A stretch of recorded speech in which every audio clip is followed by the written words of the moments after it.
Guys, welcome to my YouTube channel. आज मैं आपको बताऊंगा कि कोटक जूरिक जनरल इंश्योरेंस का रिम्बर्समेंट कैसे करते हैं। बिकॉज़ मेरे पास एक केस आया हुआ था, तो मैंने आज सोचा कि आपको इसके साथ साथ आपको ये भी बताऊं कि जनरल इंश्योरेंस में रिम्बर्समेंट कैसे करते हैं। तो आइए दोस्त, सबसे पहले कुछ डिटेल्स होती हैं जिन्हें हमें फॉलो करना होता है रिम्बर्समेंट के लिए। फ़र्स्ट ऑफ़ ऑल हमें फॉलो करना होता है फॉर्म ए प्लस फॉर्म बी।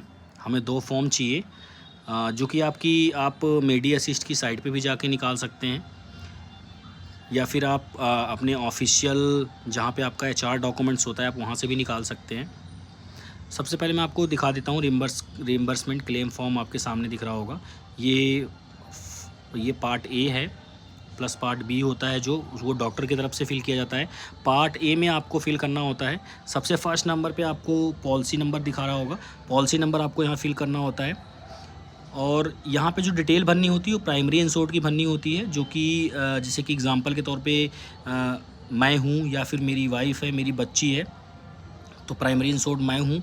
तो आप अगर प्राइमरी इंश्योर्ड आप हैं या फिर कोई और है प्राइमरी इंश्योर्ड, उसकी डिटेल भरनी होती है। देन सेकंड नंबर पे आता है company TPA ID, member ID. इस मेंबर आईडी जब आपको कार्ड मिलता है ना, ये जो मीडिया असिस्ट वाला कार्ड मिलता है उसमें मेंबर आईडी होती है, तो आप वहाँ पे फिल कर सकते हैं। देन उसके बाद आता है नेम। नेम में आपको सबसे पहले आपको सरनेम लिखना होता है, सरनेम के बाद आपको फर्स्ट नेम लिखना होता है, जो भी आपका है वो आप यहाँ पे लिख दीजिए। देन आपको यहाँ पे एड्रेस फिल करना होता है। एड्रेस फिल करने के बाद फिर आपसे यहाँ पे पिन कोड मांगेगा। पिन कोड देने के बाद फिर आप यहाँ पे मोबाइल नंबर डालिए, उसके बाद फिर अपनी ईमेल आईडी डालिए, ठीक है।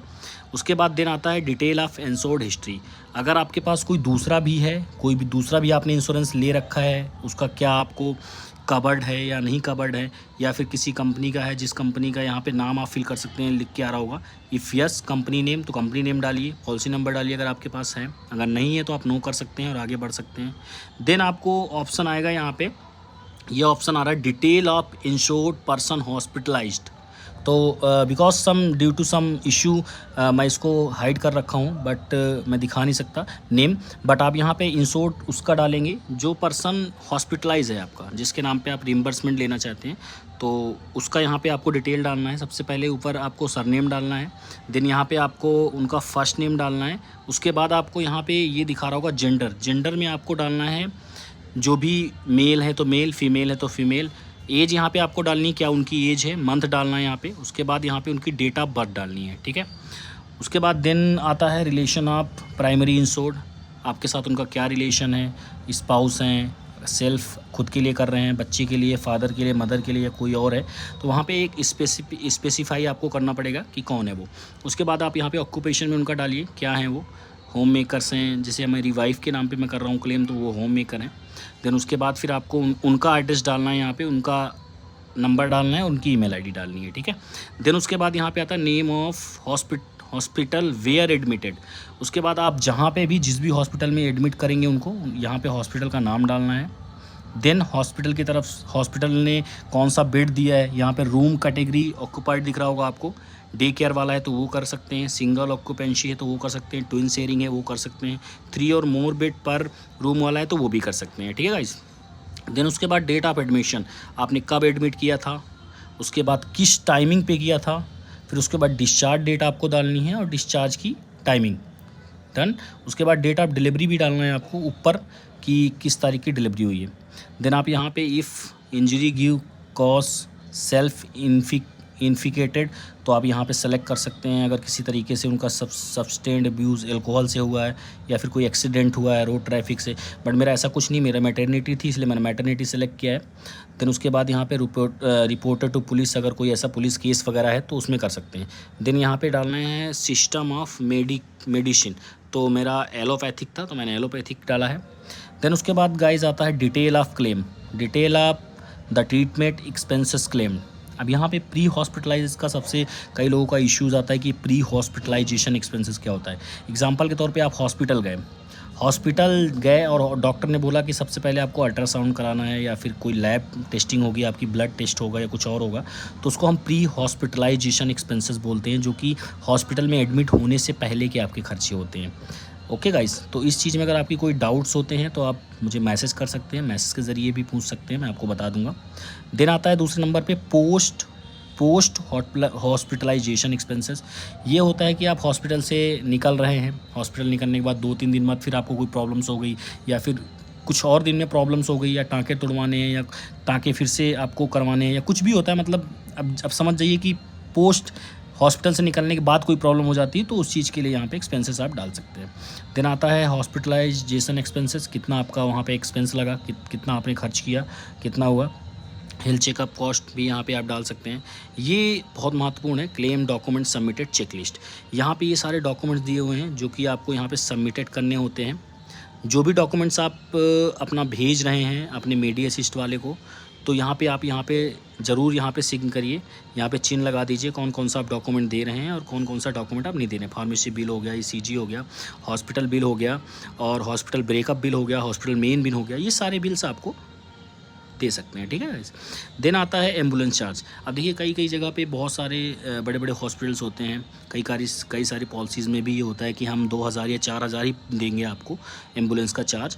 तो जितना आपका, मैं तो यही कहूँगा, जितना आपका एग्जैक्ट एम्बुलेंस का चार्ज लगा है आप उतना ही डालिए, ज़्यादा कम मत डालिए, नहीं तो रिजेक्ट होने के बहुत चांसेस बढ़ जाते हैं। देन आता है यहाँ पे प्री हॉस्पिटलाइजेशन पीरियड, कितने दिन पहले आपने किया था, दिन कितना था। क्लेम ऑफ डोमिकली हॉस्पिटलाइजेशन, यहाँ पे आपको नो करना है, ठीक है गाइस। उसके बाद detail of lump sum cash benefit claimed, आपको मतलब ये डालना है कि आपने कैश बेनिफिट कितना क्लेम किया है। उसके बाद आपको डालना हॉस्पिटल डेली कैश। वैसे तो ये नॉर्मल पॉलिसीज़ में होता है, बट ऐसा नहीं है। क्रिटिकल इलनेस बेनिफिट्स भी आपको डालने हैं, कितने आपको बेनिफिट्स मिले हैं। देन गाइस हम मूव करते हैं detail of bill enclosed. Very important points. कोई भी बिल्स आपने, जो भी बिल्स है, फार्मेसी, लैब, मेडिसिन, सब आपको डालने, कुछ भी नहीं छोड़ना guys. Issued by pharmacy, lab, जो भी जिससे भी हुआ है वो डालिए। देन आपको डालना है hospital main bill. Hospital main bill में आपको जितना भी बिल आया आपके हॉस्पिटल का वो पूरा डालना है। प्री हॉस्पिटलाइज मैंने बता दिया, पोस्ट हॉस्पिटलाइज मैंने बता दिया, फार्मेसी बिल आपको एक एक करके डालने हैं, ठीक है गाइस। देन आपको यहाँ पे डालना है detail of primary insured bank account. जो भी पॉलिसी होल्डर है, जो प्राइमरी है, फर्स्ट ओनर जिसे बोलते हैं, उसका PAN card number, account number, then उसका बाद bank name and branch. Cheque DD में अगर आपको बस चेक है, अगर आप दे रहे हैं तो वो डाल सकते हैं, नहीं है तो मत डालिए। IFC कोड, उसके बाद डिक्लेयर बाय इंश्योर्ड, यहाँ पे सिग्नेचर करना है उनको, प्लेस डालना है, उसके बाद डेट डालनी है। देन गाइस हम मूव करते हैं पार्ट बी वैसे तो हमारा काम नहीं है, वो हॉस्पिटल की साइड से होता है, बट फिर भी मैं आपको पार्ट बी ज़रूर दिखाऊंगा, क्योंकि पार्ट बी देखना भी ज़रूरी है आप लोगों के लिए, तभी आप लोग समझ पाएंगे। देन गाइस मैं मूव करने के बाद ये आपको दिखा रहा हूँ पार्ट बी मैंने ये हॉस्पिटल से भरवाया है। मैं आपको सिर्फ फॉर्म दिखा देता हूँ। ये मैंने हॉस्पिटल से भरवाया है, जो कि डॉक्टर साहब ने भर के दिया है प्रॉपर तरीके से। तो ये हो गया पार्ट बी गाइस। और गाइस पार्ट 1 के बाद आपको कुछ गाइडलाइंस दी होती हैं, वो ज़रूर पढ़िएगा। गाइडलाइंस में ये गाइडलाइंस है, आप एक बार ध्यान से देख लीजिए। पार्ट ए की गाइडलाइंस है, policy number, serial number, company TPA ID, name, address. आप इसे पढ़ लेंगे तो ये आपको सारा चीज़ पता चल जाएगा क्या क्या मुझे भरना है और क्या क्या नहीं भरना है। अब उसके बाद हम मूव करते हैं गाइस कि रिम्बर्समेंट करने के लिए हमें फॉर्म क्या क्या जमा करना पड़ता है, हमें क्या क्या भेजना पड़ता है। उसके लिए मैंने आपको डिटेल बता देता हूँ, क्या क्या आपको भरना पड़ेगा और क्या क्या नहीं भरना पड़ेगा, क्या क्या देना पड़ेगा, वो मैं बता देता हूँ आपको। गाइस मैंने एक ये लिस्ट बनाई है जिसमें आपको ये सारे डॉक्यूमेंट्स देने हैं। Original documents, record for mediclaim, discharge summary आपको देनी है, क्लेम फॉर्म देना है, part A+B, hospital main bill देना है, हॉस्पिटल ब्रेकअप बिल देना है, हॉस्पिटल बिल पेमेंट रिसिप्ट भी देनी है आपको, इन्वेस्टिगेशन रिपोर्ट भी देनी है अगर कोई पुलिस केस है तो, विथ प्रिस्क्रिप्शन, ठीक है गाइस। फार्मेसी बिल देना है with prescription, ID proof of insured person भी देना है अगर हॉस्पिटलाइज है उसका, प्लस अपना भी देना है प्राइमरी पर्सन का, कैंसिल चेक देना है प्राइमरी पर्सन का, और कार्ड का फ़ोटो कॉपी देना ज़रूरी है। जो पॉलिसी का कार्ड होता है ना, जो कि कार्ड मतलब कि पॉलिसी टाइप का बन के आता है, या पॉलिसी आप एक वो मान लीजिए, पॉलिसी का एक कॉपी होती है वो मान लीजिए, वो देना होता है, ठीक है गाइस। ये था रिम्बर्समेंट का प्रोसेस। मैंने आपको बेहतर तरीके से बताया होगा, ज़रूर मैं आशा करता हूँ। अगर गाइस देखिए फर्स्ट टाइम मैं इतना लंबा वीडियो बना रहा हूँ, आप लोगों से रिक्वेस्ट है कि आप मेरे चैनल को फॉलो, लाइक एंड सब्सक्राइब ज़रूर करें। आपकी हेल्प की बहुत ज़रूरत है। अगर आप इसी तरीके हेल्प करते रहेंगे तो नेक्स्ट वीडियो और भी बेहतर तरीके से ला पाऊँगा और और अच्छे तरीके से आपको समझा पाऊँगा। आशा करता हूँ आपको अच्छा लगा हो।